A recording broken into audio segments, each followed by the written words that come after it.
শবে বরাতে কি কি আমল করতে হয়, রোজা কয়টি, নামাজ কয় রাকাত, বিস্তারিত বুঝিয়ে বললে ভালো হতো। লাইলাতুন নিসফি মিন শাবান, মধ্য শাবানের রাত, এর ফজিলত সাব্যস্ত আছে।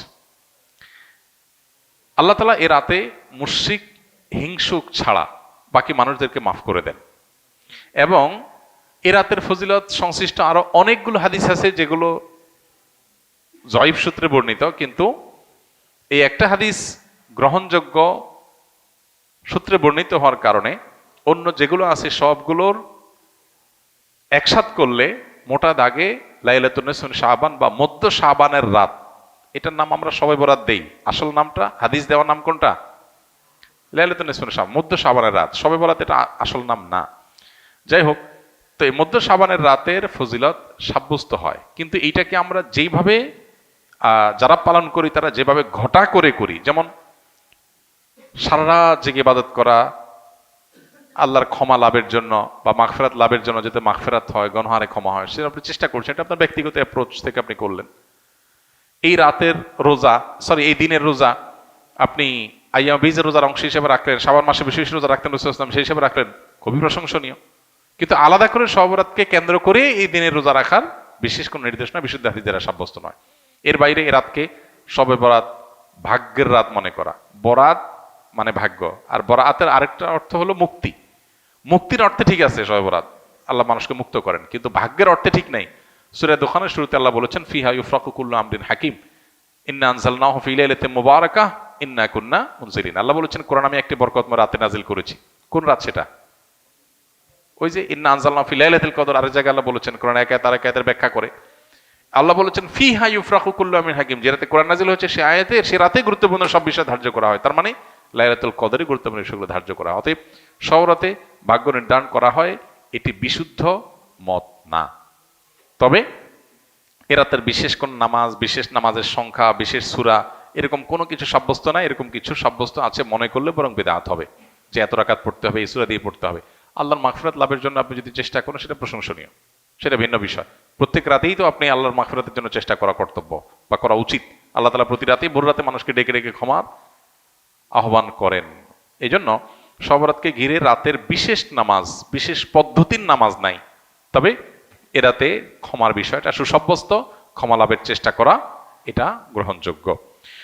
শবে বরাতের রাতে একত্রিত হয়ে রাতভর ইবাদত করা ও পরদিন রোজা রাখা কতটুকু শরীয়ত সম্মত? ভাইয়েরা আমার, শবে বরাত উপলক্ষে রাতভর একত্রিত হয়ে মসজিদে ইবাদত বন্দেগী করা কোনো হাদিস দ্বারা প্রমাণিত নয়। এবং দিনের বেলা যে রোজা, এই রোজা শবে বরাত উপলক্ষে না, এটা হলো শাবান উপলক্ষে রোজা। এই রোজা হলো আইয়াম বীজ উপলক্ষে রোজা। নবী করিম সাল্লাল্লাহু আলাইহি ওয়াসাল্লাম শাবান মাসে এমনি বেশি বেশি নফল রোজা রাখতেন, সেই হিসাবে আপনিও রাখবেন। আবার আইয়াম বীজ 13, 14, 15 রোজা রাখতেন, সেই হিসাবে রাখবেন। আপনি আল্লাহর ক্ষমা, এই রাতে আল্লাহ তাআলা বান্দাকে সাধারণ ক্ষমা ঘোষণা করেন, হিংসুক ছাড়া, মুশরিক ছাড়া। এই রাতের এই ফজিলত পাওয়ার জন্য আপনি চেষ্টা করলে সেটা ভালো, আল্লাহর কাছে ক্ষমা লাভের চেষ্টা করবেন, কিন্তু বেদাতি কোনো পন্থায় না। অনেকে বলে যে এত রাকাত নামাজ, অমুকটা অত সূরা এত রাকাতে পড়তে হবে, এগুলা মনগড়া কথাবার্তা, এগুলার কোনো ভিত্তি কোরআন হাদিসে নাই। আবার অনেকে মনে করে হালুয়া রুটি খাইতে হবে, আতশবাজি করতে হবে, আলোকসজ্জা করতে হবে। শবে বরাতকে কেন্দ্র করে যা হয় তার বেশিরভাগই বেদাত এবং ভুয়া, মনগড়া ভিত্তিহীন, এগুলার কোনো অস্তিত্ব কোরআন হাদিসে পাওয়া যায়। আল্লাহ আমাদের সবাইকে সুন্নাহ মেনে চলার তৌফিক দান করুন। আমরা সুন্নাহ মেনে চলবো। শাবান মাসের সবচেয়ে বড় আমল হলো নফল রোজা রাখা, বেশি বেশি রাখবো তো ইনশাআল্লাহ। লাইলাতুন নিসফি মিন শাবান প্রচলিত শবে বরাত উপলক্ষে আমাদের করণীয় কি? বিশেষ করে এই রাতে মসজিদে ওয়াজ মাহফিল, দোয়া দরুদ, ইবাদত বন্দেগী এবং নানা ধরনের খানাদানার আয়োজন করা হয়। কোরআন সুন্নাহর আলোকে এগুলো ঠিক কিনা জানালে উপকৃত হব। ভাইরা আমার, লাইলাতুন নিসফি মিন শাবান, যেটাকে আমরা শবে বরাত বলি, এই লাইলাতুন নিসফি মিন শাবানে আল্লাহ তাআলা হিংসুক এবং মুশরিক ছাড়া বাকি মানুষদেরকে, বাকি মুসলমানদেরকে আল্লাহ তাআলা সাধারণ ক্ষমা ঘোষণা করেন মর্মে একটা হাদিস আছে। এছাড়া আরো বেশ কিছু হাদিস আছে যেগুলোর কোনো না অনেকগুলো সনদের মধ্যে কিছুটা দুর্বলতা আছে, কিন্তু মোটের পরে এ রাতের ফজিলত সুসাব্যস্ত এবং প্রমাণিত। কিন্তু এর মানে এই নয় যে এই রাতকে কেন্দ্র করে আমরা যা করি আমাদের দেশে তার সব সঠিক। আমাদের দেশে লাইলাতুল বরাতে মানুষের যে ভিড় মসজিদগুলোতে, এটা তো ভালো জিনিস যে মানুষ মসজিদে আসছে, কিন্তু অন্যদিন না এসে এই রাতে বেশি আসার কারণটা কি? লাইলাতুল কদর বেশি ফজিলতপূর্ণ নাকি এই রাত বেশি ফজিলতপূর্ণ? লাইলাতুল কদরের সাথে কোনো তুলনা চলবে? সেই রাতে মানুষ কি এত বেশি ইবাদতের চেষ্টা করে? তাহলে এই রাতে এত বেশি চেষ্টার রহস্যটা কোথায়? রহস্য হলো আমাদের দেশে মানুষ মনে করে যে এই রাতে ভাগ্য ঠিক হয়, অতএব সারা বছর যাই করি না করি এই একটা রাত মসজিদে গিয়া আল্লাহ বিল্লাহ করে যদি সারা বছরের ভাগ্যটা ঠিকঠাক করা যায়, এরপর আর মসজিদে যায় কেনা। এই চালাকি করলে কি ভাগ্য ঠিক হয়ে যাবে? ভাইরা আমার, লাইলাতুন নিসফি মিন শাবানকে কেন্দ্র করে বহুবিধ বিদআত, বহুবিধ বাড়াবাড়ি, বহুবিধ কুসংস্কার আমাদের সমাজে আছে। এক সময় তো প্রচুর পরিমাণ পটকা ফুটাফাটি চলতো। আলহামদুলিল্লাহ, প্রশাসনের ভাইয়েরা প্রতি বছর নিষেধাজ্ঞা আরোপ করেন এবং এটা অনেকটা কমেছে, যেটা আমাদের নিরাপত্তা হুমকির মধ্যে আমাদেরকে ফেলে। দিনের নামে আমরা কখনো সেগুলো করতে পারি না। অনেক মসজিদে আলোকসজ্জা করা হয়। আলোকসজ্জা তো আপনি এমনিই করেন সারা বছর, কিন্তু এই রাতকে কেন্দ্র করে আলাদা করে আলোকসজ্জা করা, এই রাতকে কেন্দ্র করে ওই যে হালুয়া রুটি খাওয়ার একটা ব্যাপার এখনো আমাদের দেশে কোথাও কোথাও আছে। অনেকে মনে করে নবীজির দাঁত মোবারক শহীদ হয়েছেন উহুদের ময়দানে, তো তিনি হালুয়া খাইছেন, সেজন্য আমরা ভালো দাঁতে হালুয়া খাই।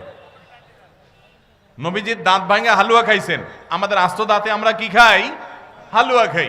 আপনার বাপের ঠ্যাং ভেঙে গেছে, উনি একটা লাঠি দিয়া খোড়ায় খোড়ায় হাঁটে, আপনার আস্ত ভালো দুইটা ঠ্যাং আছে, আপনি বাপের মহব্বতে বলছেন বাবা তোমার পাওটা ভেঙে গেছে, সেই মহব্বতে আমি আমার ভালো পাও নিয়ে লাঠি দিয়ে আমি খোড়ায় খোড়ায় হাঁটতেছি।